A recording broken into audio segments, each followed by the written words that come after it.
The unofficial end of summer has come and gone, which means everyone is back to work and back on the roads.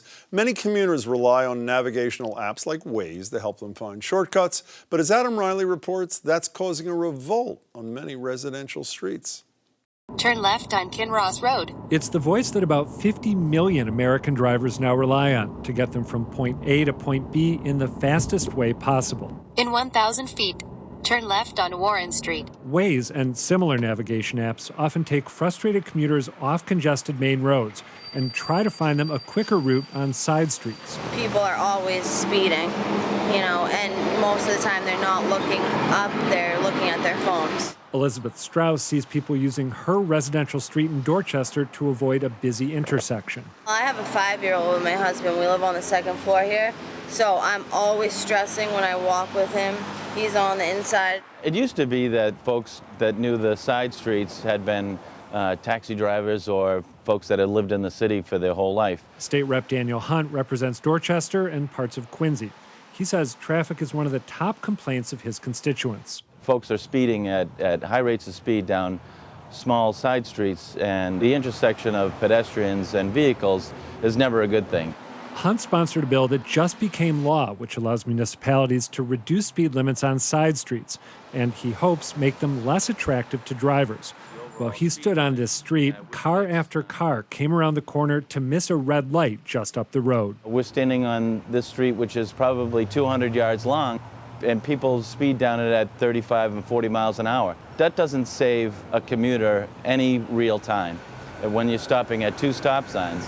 Waze relies on its users to report traffic information in real time, then feeds that data into an algorithm to determine the best route.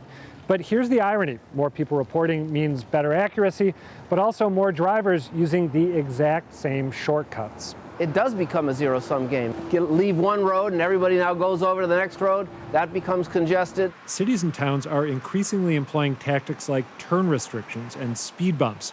But engineering professor Peter Firth says he thinks stronger policies are needed. I would call on the technology companies or enact legislation on the technology companies that has a hierarchy of streets, that local streets should only be used until you can access the regional roads, and the rest of your trip should be on regional roads. Hunt agrees that a big-picture solution is necessary.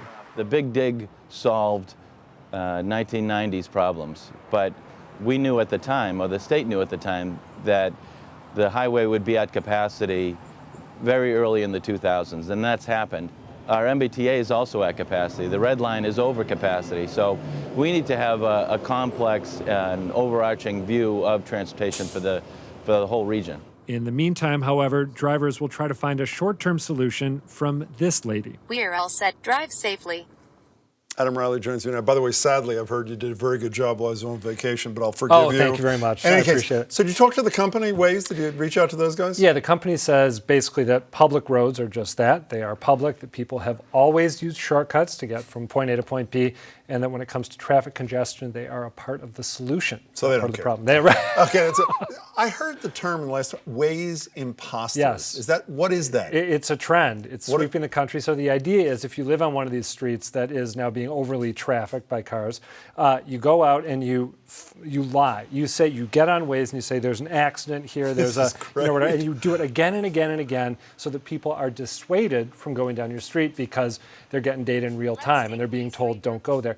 I was all excited about doing this because I live on one of those cut-through streets, like right on the Lynn-Swampscott line. So I actually wanted to try it, but you know what the catch is? If you do it, then the people who do take your street are going to look down at their phones while they're driving down your street, and they're going to say, no, that's incorrect. There's no accident here. So you'll have more people staring at their phones as they drive by you, so I'm going to take a pass. So you will not be a Waze imposter. I am not going to be a Waze imposter. I'd like to have that on your resume. Would that be fabulous? It's very cool sounding. Waze, political reporter, Waze imposter. I like Adam Riley, thanks. That was a great story.